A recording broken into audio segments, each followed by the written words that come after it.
we're seeing more and more individuals work freelance, fractional, contract now. And I think it's about creating control, creating freedom of choice in our lives, wanting more flexibility, be more in control of our schedules than perhaps in the employed world. So I think it's about taking back control in a lot of ways. It means that we can blend our way of working with something else that's perhaps really important to us in our lives. Welcome to Manage This, the podcast by project managers for project managers. I'm Wendy Grounds, and in the studio with me is Bill Yates. We want to take a moment to say thank you to our listeners who reach out to us. If you leave comments on our website or on social media, we love hearing from you. Please do get in touch, leave us a comment at velociteach.com or on social media. And let us know what you'd like to hear more of as well. So if you have some suggestions of project managers who are doing amazing projects or topics that would be very helpful to you in your career, please let us know. Got a team needing top-notch training? VelociTeach specializes in private group training, both on-site and virtual. Share your training goals with us and we'll craft the perfect plan for your team. Whether it's exam prep, maintaining certification, or mastering the latest project management best practices, our live classes and expert instructors will fast-track your organization to success. Explore our private group training offerings at velociteach.com today. Today we're talking to Sarah Dorr. Sarah is an accomplished entrepreneur, researcher, writer, speaker, and a recognized expert on the future of work. She's made waves in the industry as one of the 2024 E2E Female 100 honorees and is passionate about reshaping the future of work for C-level talent and organizations. And in the conversation, we really apply a lot of that to project managers and to leading teams as well. Yep. She's the co-founder and group CEO of the CFO Center and the Liberty Group, but also she's the author of the groundbreaking book, Strategy and Leadership as Service, How the Access Economy Meets the C-Suite. We have the chance to talk with Sarah about one of the topics that she's passionate about, and that is a blended workforce. This is a fascinating topic for project managers. I think we'll be able to share some of the benefits of using a blended workforce, the benefits of the flexibility, the innovation, the fresh perspectives that maybe a fractional team member could bring, maybe from a different industry or with a particular expertise in an area that we need for this project, but we don't know if we need a full-time person in our organization. So she's going to really help us focus on that because there are clear benefits, but there are also some things you have to think about, some considerations. And she talks about strategies for how to effectively use these fractional team members. I'm excited about diving into it. I think it's going to be a challenge for some of the project managers who feel the need to do this, but they're afraid. So we're going to give them some advice. Yes. Hi, Sarah. Welcome to Manage This. Thanks very much for having me. It's really great to be with you here today. It's lovely to be speaking to someone from the UK once again. Yes. We're always excited to have an international flair to our conversations, so we appreciate your time. Sorry, tell me a bit about yourself. How did you get into researching and writing all about the future of work? Yes. Well, it started with living and working differently, 20 plus years ago. So I was a chartered accountant. I had worked in industry, done an MBA, and got to the point where I wanted to bring up my family and have a career. And I couldn't work out how to do that in the corporate roles. So I set myself up as a part-time fractional CFO all those years ago. And I met with the founder of what was the FD Center then. He'd set up a few years earlier, I joined him, and we went on and built our business. And really, it's been amazing in that we sort of realized we were onto something. All these C-suite people came to us saying, we want to live and work differently. And all these SMEs needed our skills. So off we went. That's how it got going. And it got to, about 5 or 6 years ago. And I wanted to really understand why this business model worked. So we knew how it worked. We were doing it. We knew what it did, but we didn't know why. I'm a bit of a learner. I went back to school, did a master's with Oxford University and HEC in Paris to really just uncover what was going on. And that's where I started to get into the access economy. It's the likes of Spotify, Airbnb, those businesses where you access goods and services. And that's what this business model is. You access, C-suite skills. And for my business, you don't own them. You don't employ them. So there are many parallels, and psychological ownership is what I uncovered as being key to holding those relationships together for the long term. And I've just got really passionate about it and wanting to learn more. So I'm actually I've just started to embark on a doctorate to go even deeper because I'm just fascinated by the whole psychology of it. We appreciate your expertise. What we really want to talk about is a blended workforce. Could you first explain what we mean by a blended workforce and how it differs from a traditional workforce structure? Yeah, I think that's a great place to start. So a blended workforce is a strategic approach, I guess, where an organization combines full-time employees, so employed full-time individuals, with a wider workforce, which could include all sorts of different workers, like freelancers, contractors, gig workers, part-time workers, job sharers even. And it's that wider blended workforce is there to meet the business's needs effectively over time.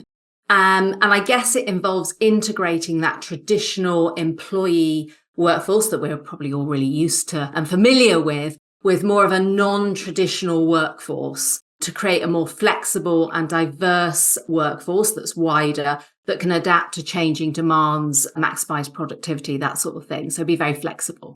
That's good. And I can think of our listeners because I'm in the same situation of thinking, okay, that sounds complicated. You got to sell me on this. Why would I want to move forward with a blended workforce? Tell me about the advantages that come with that. Yes. And you're right. I think there is some complexity to it. So, I think that's a very valid point, and we can dig into that as we go. It's also got some advantages, like anything. There are pluses and minuses. And, the key thing will be to manage that and make it to the advantage of the business and the workers and the organization. So I think if we look into the advantages to start off with, let's go to those. A blended workforce enables an organization to make sure it always has the right specialist skill sets available quickly, on demand and flexibly for what's needed, because then you can tap into that wider workforce that's freelance or fractional and bring it in at the right time. And it means you always get the right skills doing the right part of the role. And you may need this because it may be skills that an organization doesn't need that often, therefore they haven't built them into their employee base. Or it may be ones for challenges they've never seen before. So they might need it in the future, but they just need to test that out. Or it may be that they need it on a cadence that fits temporarily. So if you take the fractional C-suite world, which is an example, entrepreneurial businesses are growing. They want to scale. They don't want, can't afford. So there's a cost element there. They can't afford a full-time resource, but they still need the skill set as and when on an ongoing basis. So that's a perfect example where you tap into a wider workforce. Another one would be perhaps a larger organization where you've got a group CXO, say a group CMO, a group CFO, something like that. And they have got a long to-do list and they've got a lot of skills they've got to cover, a lot of bases they've got to cover, and they just don't have the bandwidth in skills or capacity to do that. So again, you can bring in the specialists. So obviously that's one, big advantage. Another one that goes with that is the ability to scale up and down very quickly to meet demand needs. If you've got a wider workforce that are trained up, that are on tap and available for you, and you just pay for when you're using them. So obviously that's a really neat move. It's a variable cost solution.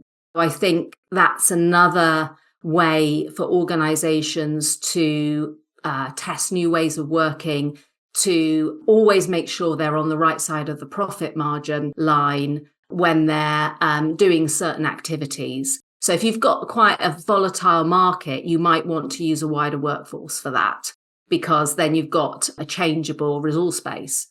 Agile talent strategies, I think, speed in and speed out of these people. So I think that's useful to have given the changing world we're in. Another advantage is in innovation. Okay. So what I'm seeing more and more now is that organizations need to innovate. If you take the tech space, there are a lot of freelancers out there who are, in the digital nomad space, say. The beauty of them is that they are being exposed to real world problems day in, day out in that AI tech space at the moment. So they will be able to accumulate the skills to deal with these latest problems, which will be almost impossible for a corporate in an employee structure to do. They're just not set up. They're not going to see those problems. They're not going to be able to accumulate those skills. And they're not in a community where there's those wider perspectives to exchange and to learn from. So I think these digital nomad individuals, they don't want to be employed. They want to stay in that space. So I think corporates are going to have to engage with them. But it's a great way for corporates to innovate by tapping into that skill set, innovating with those people. And then perhaps when they've worked something out, bringing it in-house in a more stable structure. I think that's another really good reason to build up a wider workforce. Yeah, you've hit on so many key advantages, a lot of benefits there. And I like that last one a lot. I think it's like small risks that a project manager, project leader can take. To your point, I can benefit by bringing in someone who has a diverse skill set, a different exposure, perhaps different industries they've worked in, and they've had to address this problem or face this new technology in those environments. And now they can bring a fresh perspective and bring innovation to the problem that we're trying to solve with our project. But I'm not hiring them on full time. So I don't have this long, recruiting, onboarding process, all this stuff. I'm just using this contractor for a very specific need. And we can kind of try it out and see, is this something that we identify as an organization? Okay, this is a skill or a knowledge base that we need to develop and have in-house going, moving forward. I like that a lot. I like the idea of the diversity and the innovation coming together through, reaching out to outside resources that are just fractional, that are just going to be there for a specific purpose, for a specific time. Talk a little bit more about productivity too.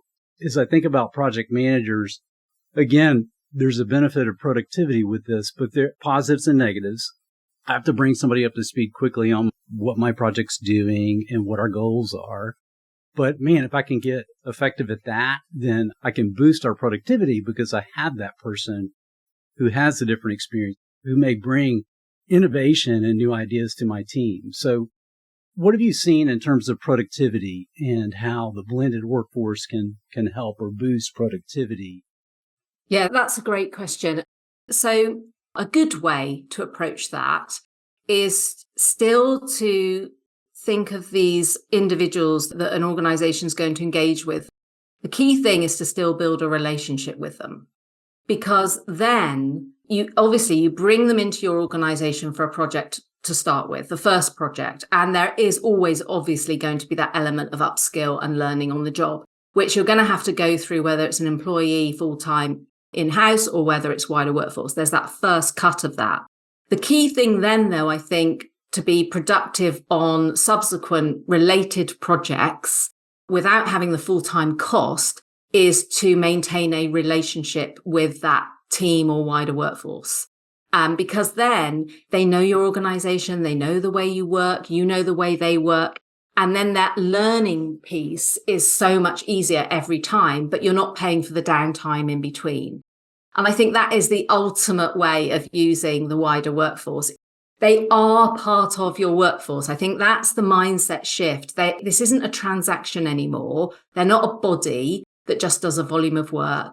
They are individuals. We need to build an emotional relationship with them. We need to invest for them to know our culture and the way we work and for us to get to know them. And then they're available, but you've got that beauty of the variable cost the whole time.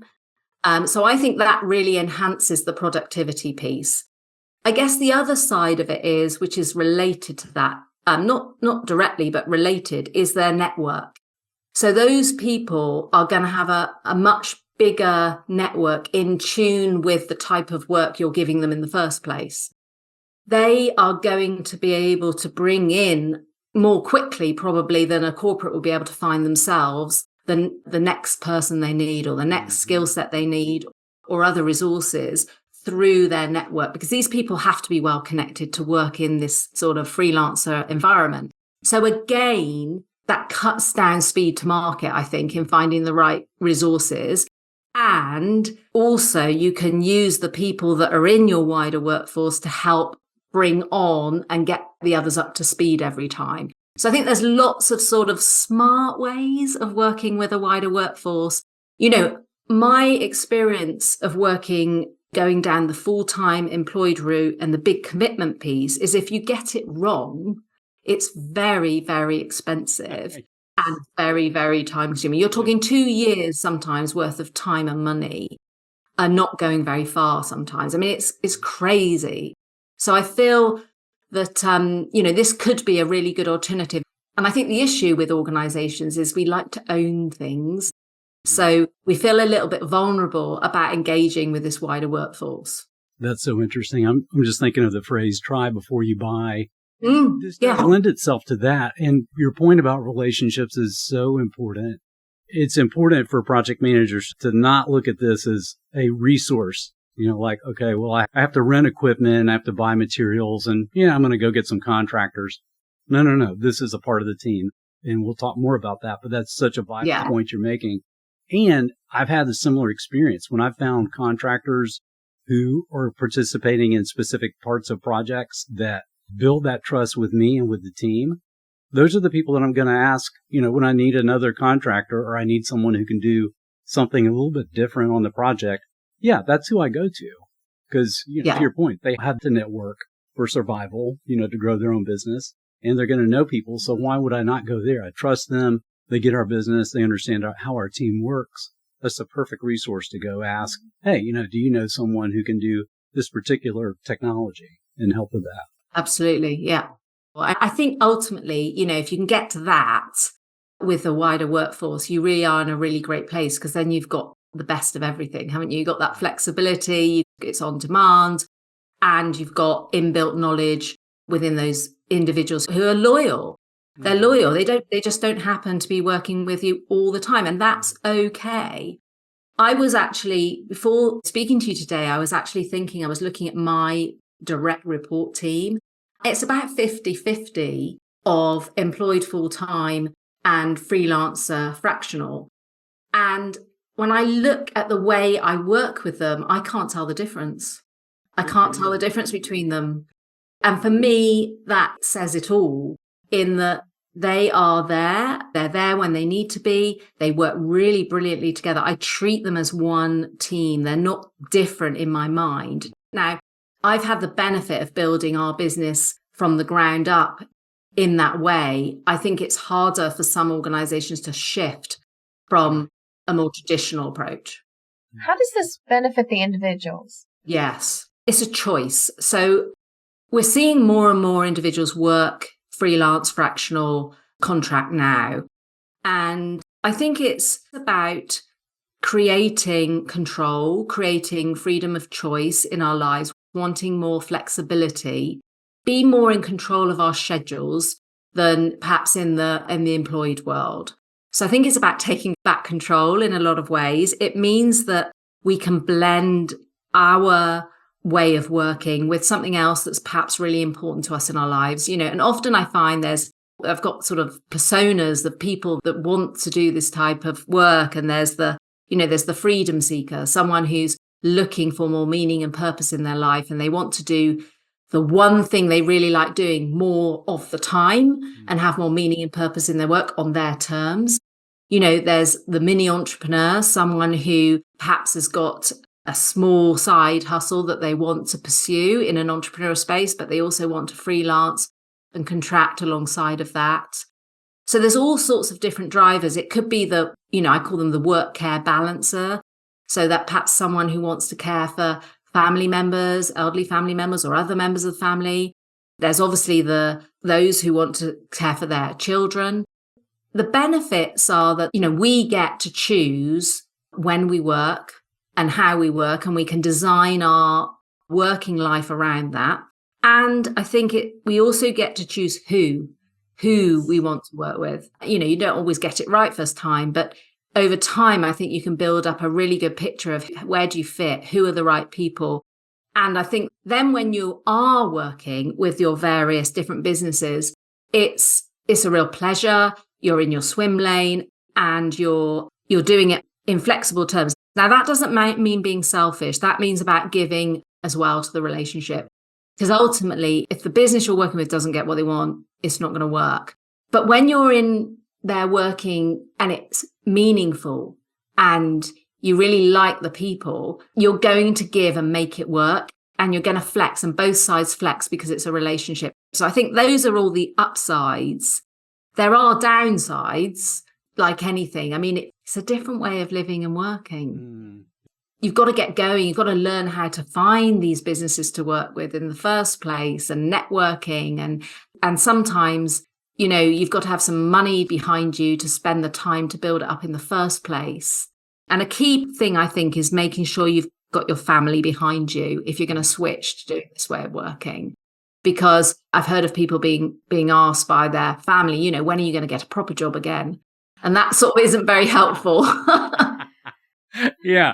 When are you going to go back to work? Yeah. But I so appreciate these examples you're bringing up. Like you said, the work-care balance and work-life balance. And I think for project leaders, for team leaders, just being aware of that and building up a level of trust with the team so that if you have a full-time team member today and okay, this person, they have a parent who needs more and more care or attention at home. And they've been mentioning that to me, and they're even thinking about, finishing an apartment in the basement and moving the parent in with them, that kind of thing. Why not start the conversation? Typical work week is considered 40 hours. I'm just going to put that in air quotes. Why not start that conversation with the team member and say, hey, is this stressing you out too much? I see that you're trying to care for a parent as well. Or it could be some other situation, a health situation or whatever. What would be ideal for you? How many hours a week? And does that work for the role that you're in? Or should we move you into a different role? Just having the conversation, there's no promises there. It's just, let's have a conversation and let's see where it goes. Then the team leader can go ask for permission or run that by those managers that they need to within the organization. So, even beyond the contractor, but just thinking of a full-time team member who there's a different stage of life here. And could we make it more flexible so that they can really pursue and do the things that they need to do? So I appreciate you bringing that up. I mean, flexibility is the one thing that comes up time and time again with all the workforce, the traditional and obviously the contract. That's what people want more than anything, flexibility in their work lives. I actually think the employed route has got a lot to learn from the contract world around flexibility. And that's when I said I don't know the difference between my team, who's, if I was looking at it, from afar, and I didn't know their setups and I couldn't tell, because the way I've always approached the work in our organization is measure the outputs, not the inputs. So get people you trust, give them the direction, and then leave them to it and give them the support. I don't really mind if they don't work on a Wednesday, but they work all day Sunday. I don't mind if that doesn't affect anyone else.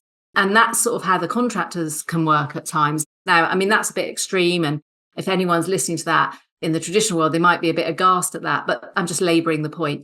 The point is, I think, if we've got the right team and we trust them and we're all clear on the direction and the outputs, then I think what helps people get meaning in their work is to be able to craft it themselves and design how they deliver it. Right. What you're talking about really is a cultural shift in the organization. Yeah.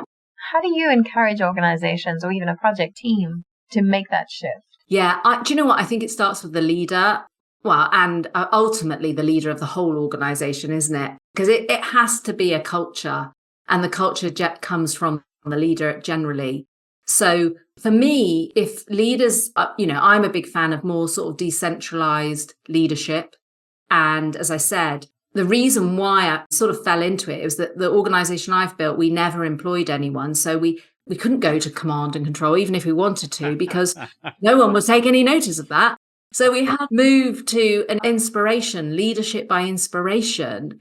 And setting direction and treating everyone as grown-ups and high trust. And sometimes it didn't work out. Sometimes we definitely didn't have the right people sometimes in the organization. Occasionally that happens. But generally I found that it was around, if you gave the trust, you got it back. But it is a leap of faith. And I think actually it requires work on the part of the leader to be able to be that vulnerable and to sort of give space and let go to a degree. It's the opposite of trust is control, right? Yes. So the opposite is that we're controlling and nailing everything to the floor. That's terribly sort of time consuming and energy sapping. But I understand why some organizations are in that route. So I think it's a leadership skill set, to be honest. That's so funny. You talk about trust versus control. I remember years ago when I was doing a lot of heavy traveling with consulting role that I was in. And I was in a hotel. I'm not going to say the name of the chain. It was a low-cost chain. We'll just leave it at that. And I remember their strategy was they'd had too many remote controls that had disappeared from the room that are for the television. So their answer was to bolt the remote control to a little bedside table. So, you're going to have to go to extreme measures to steal that thing. Yeah. So you have to take the table with you. Yeah. I rebel against control naturally. So then I found myself just picking up that bedside table and moving it wherever I needed to, wherever I was going to watch the television. That's where I put the table. But yeah, I think sometimes that's how I see leaders. They're bolting things down that just don't make any sense. Hello. So why are we doing these extreme measures? We need to have that sense of trust. We need to understand the needs of both sides, both the organization, what do they need, and what do the individuals need, and find a happy place there, find that balance.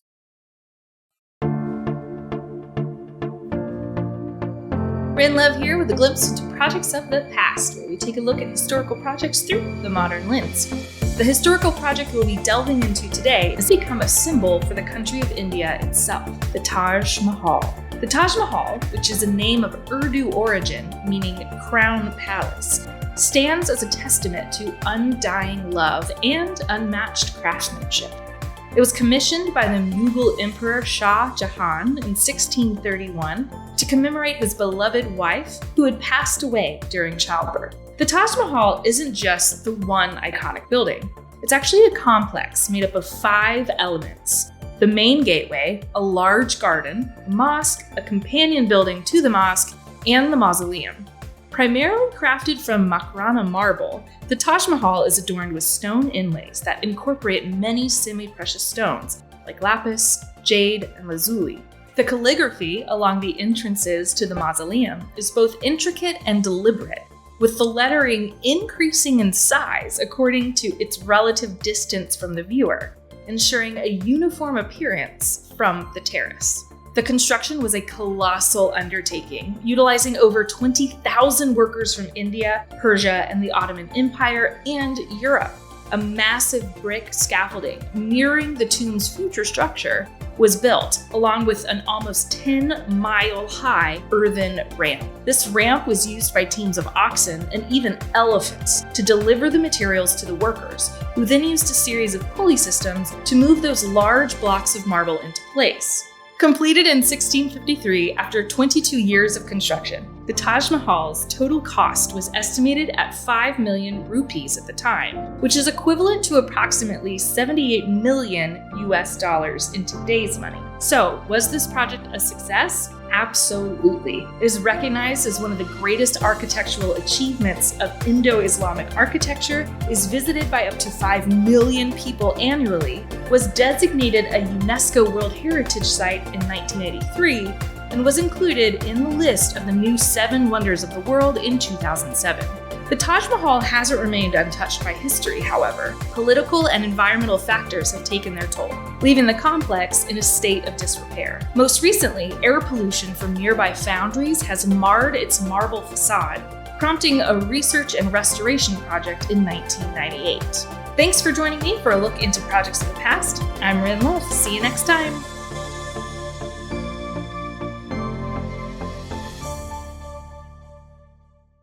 I'm really interested in talking about misconceptions. What are some common misconceptions that leaders have about the blended workforces that we're talking about?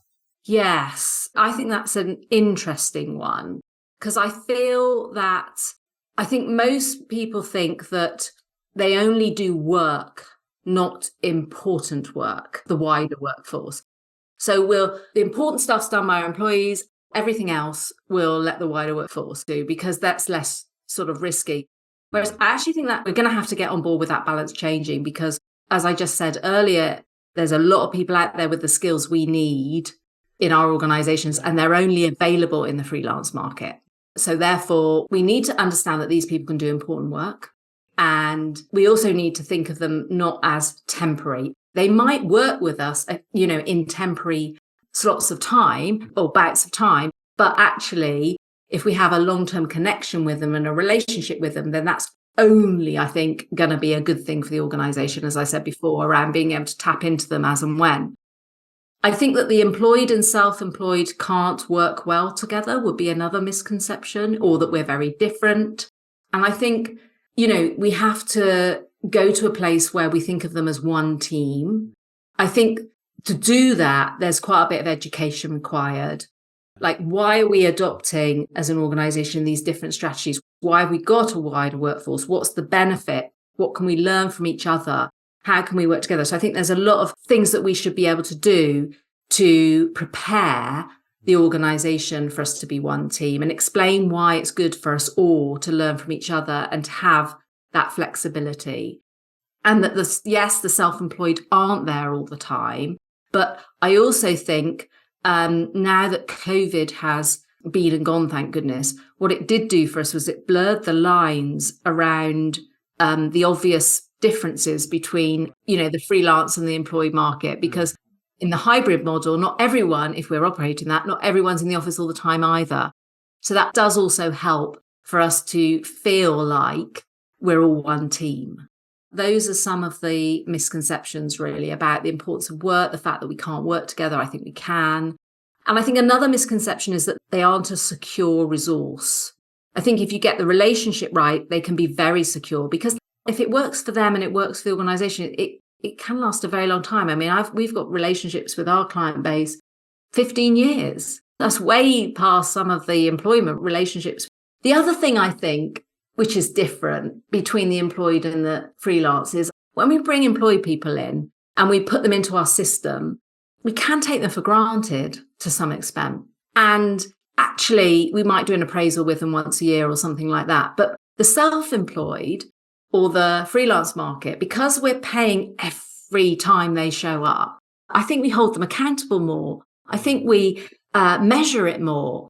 And actually, I think that's quite healthy, because we've got to make sure what we're doing is valuable. I think we should be doing more of that with our employee base as well, as a more of a level playing field. So I think there's things both ways that we can learn from each environment and each type of worker. I completely agree. One of the misconceptions that I've seen has been, I think the root cause is poor communication. So you may have full-time team members who are thinking, okay, these fractional or part-time team members, they're being paid more, or they're being celebrated more, or they have access to people at the company that I don't have access, because of the role they're in or the technology they're working with. That to me is a leadership issue for sure. Every team member should be treated the same. And if you, as a leader, if you're picking up on, okay, the full-time team members are grumbling a bit, thinking these part-time team members are getting paid a lot more than them, or they have some other benefit that we don't have, kind of thing. You need to address that. Absolutely. Yeah, absolutely. And that's about explaining how these two setups work, the security of the supply and the risk that the freelancers take. If they're not working, they're not being paid, they don't get holiday pay, all those sorts of benefits, all that sort of stuff. So I think it's just about making sure that we're really clear as an organization that we've got different setups, they bring different things, but we can actually work as one culture. But there's a lot of communication education. If you go into that too quickly or without that, then you can definitely get those difficulties around, they come and go as they want or whatever it might be. You've really got to sort of set that out, I think. So project managers who have a blended team like this, what are some practical strategies that they could use just to foster that collaboration in their teams? Yes. I mean, I think, well, obviously there's that education and communication piece. I think if we've got a mixed model, a blended workforce, why is that? What are the benefits to everyone? And really set that out. So everyone's clear. We know why we're working this way. Then it's around the task in hand, I think. One team, one direction, and treating everyone equally around how they are treated within that team. And that we need to be flexible to make things work for both parties, so that we have meetings when everyone's available, all that sort of thing. After that, I think it's the emotional connection with the whole team that works. So I talk a lot in the work I do around the C-suite access economy, that to make that work, we need something called psychological ownership. That is not something that we just need for freelancers. Everyone needs it. It's the whole workforce, because it's about the individuals feeling psychologically part of the team, the organization, and that they own their work and it's meaningful for them. So I think getting that emotional connection with the whole team, I think is really important. I mean, psychological ownership, there needs to be a value exchange. It needs to work for everyone involved. We need to have a community we feel part of. We're social beings. We want to have a place, have a home. So having that team feeling and that we're here for each other, I think is really important. And also the project, the team needs to add something to our identity. It needs to give us something. By being part of this team, I'm a specialist, I'm getting to further my skills here, that sort of thing. And then the ways to build the ownership piece, the psychological tie, would be things like, I call it control. What I mean by that is being accessible, available, and approachable for each other in that team. It's also intimacy. So I think team managers, team leaders who create space for their team members to get to know each other in more than the work capacity. So what is it? What is your backstory? What have you got going on at home? Hanging out together, learning a bit about each other. I think that really binds people and gives understanding. And then psychological safety is another big player here. I mean, I think group settings need to be psychologically safe to be high performance. And that's about, obviously not fearing negative consequences for anything that you might say or do. So I feel, the leaders need to create that safety. And then the last piece is doing things together, co-creation, which a project team will do, because then you're invested in each other, invested in the task. But those are all things to do whoever your workforce is. Yeah, these are powerful. I'm thinking of so many. I think it was David McClelland, I think is the psychologist's name, that talks about 3 needs that we have in the workplace. And the biggest is, we have to feel like we belong. We belong to a team. And I think about a recent conversation we had in this room with Clint Padgett, and he talked about, he is adamant that with his team, whether, you have team members that are spread all over the globe, whether they're full-time on the team or part-time, part of the organization, or just fractional employees or team members, he is adamant about bringing them all together at the beginning of a project. To your point, let's all come together as a team. Let's get to know each other at a personal level. And then we know we're going to benefit throughout the life of that project because we've had that personal connection. We're not just, little blocks on a Zoom or Teams meeting. We've actually spent time face to face, and now we're set up to really do well together and care for each other throughout the life of this project. You trigger a lot of thoughts with that. Agree with everything you're saying there about building a healthy team right from the start. Yeah, and the remote piece is interesting there, because I expect a lot of teams do a lot of work remotely and virtually. And I think that getting together physically, if you possibly can, and if you can't, definitely virtually, but for a purpose other than the work, so is really important. So it's deliberate collaboration. I worked with a remote team, and we have a remote team globally ever since we started. And so we were so deliberate about our get-togethers. We put them in the diary, we committed to them. And then when we got together, we made sure they were really valuable and useful around relationship building. Might do fun things together, but it was very deliberate. And I think if you can, design that in, it will, as you say, as you just said, it will really reap the benefits for the relationship between the team going forward. It's huge. Looking ahead, how do you see the blended workforce evolving? Yeah, I really think that this is going to be the future of work going forward. I really do. I think there's a lot more of this. And it's still not mainstream at the moment, but I feel going forward, the roles are fragmenting.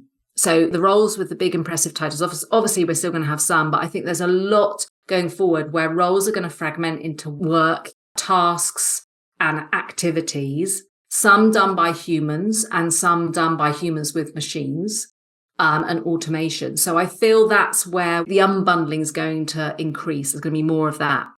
That plays very heavily into the fractional freelance contracting world, which is all well and good. And I think the future is going to be with the individuals who are masters at their tasks.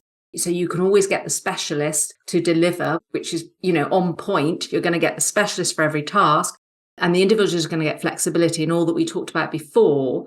However, I think there'll be a core of employees and then perhaps gig workers, freelancers, contractors around it, the wider workforce. The key thing, I think, is we've still got to hold all that together. So we still need to emotionally invest with the relationships. I think that's key. I actually think there's going to be more types of organizations that pop up that are going to sort of look after the communities of the freelancers. Because the one thing I do see with a lot of independent freelancers out in the market is they need a tribe. They need a belonging. They need their place of belonging to share, to learn, to best practice, their sort of people. So I feel there's going to be more communities or organizers, not employers, popping up to support that freelance community.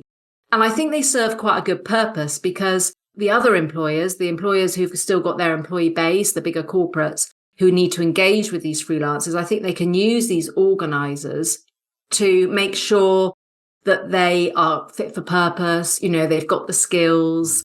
They're not going to leave them in the lurch for the next job if something more interesting comes along. I think they can really serve a purpose for the corporates. Otherwise, the corporates have got to do all that themselves. They've got to create their own internal vetting process, etc., for all of that. And some might want to do it, but others may not. I feel that's where the future's going. Obviously, that's my opinion, but yeah, that's where I see that need as well. Like you say, the gig workers need a tribe, and most of them are creating that on their own. But it's a bit of an effort, and wouldn't they benefit from that? So yeah, I could definitely see that. Also, for the corporates, if you think about it, if they've got a need of, a certain type of freelancer in volume, rather than them having to hold lots of individual relationships with individuals, it will help for them to have another organization to go to deliver that for them. It'll just be easier for them to manage as well. So on a bigger scale, I think that will help. Yeah. Now, you've also published a book, Strategy and Leadership as Service, How the Access Economy Meets the C-Suite. Won't you tell our audience a bit about that book? Yes, so that book is about the thought leadership of this new way of living and working, the way we can access these C-suite skills instead of employing them, and how it can work for organizations for the long term and how it can work for the C-suite professionals that want to live and work this way. It goes into a lot of detail in how this business model hangs together, the concepts underpinning it. And I like to call it the Spotify of the C-suite, really. Instead of owning CDs, we access them. Well, instead of owning and employing C-suite people, we access their skills. It gives a lot of information to budding or existing fractional C-suite professionals on, how to build their portfolios, how to invest in the skills and what skills they need for long-term relationships. And probably very useful for all sorts of freelance and fractional individuals, really. And then obviously for the organizations as well, how to get the best out of the wider workforce. If our audience wants to find out more, where's the best way they can connect with you? Okay, they can connect with me on LinkedIn, Sarah Dahl. They can also look at my website, sarahdahl.com, and also the CFO Centre, www.cfocentre.com, which is the CFO business that we work with. Yeah, I'd love to be connected with anyone. Anyone who's interested in the space, please connect because, I think it's great to converse and hear different perspectives from everyone. Sarah, we so appreciate what you've shared with us. Thank you for your time today. I know for project leaders, we're constantly thinking about how do we get the best resources on our project? How do we get the skill set that we need? And, A common frustration I hear is, well, I don't have that skill set in my organization. Okay, you've made compelling reasons for the benefits of looking for those gig workers, those fractional workers. And those benefits, they're strong enough it should compel leaders to think outside the box and look for those opportunities to bring people in and just make their projects more successful. So thank you for opening our eyes to that. Thanks very much for having me. I really enjoyed it. Thank you. That's it for us here on Manage This. Thank you for joining us today. You can visit us at velociteach.com, where you can subscribe to this podcast and see a complete transcript of the show. You've also earned your free PDUs by listening to this podcast. To claim them, go to velociteach.com, choose Manage This podcast from the top of the page. There you'll find a button that says Claim PDUs, and you just click through those steps. Until next time, stay curious, stay inspired, and keep tuning in to Manage This.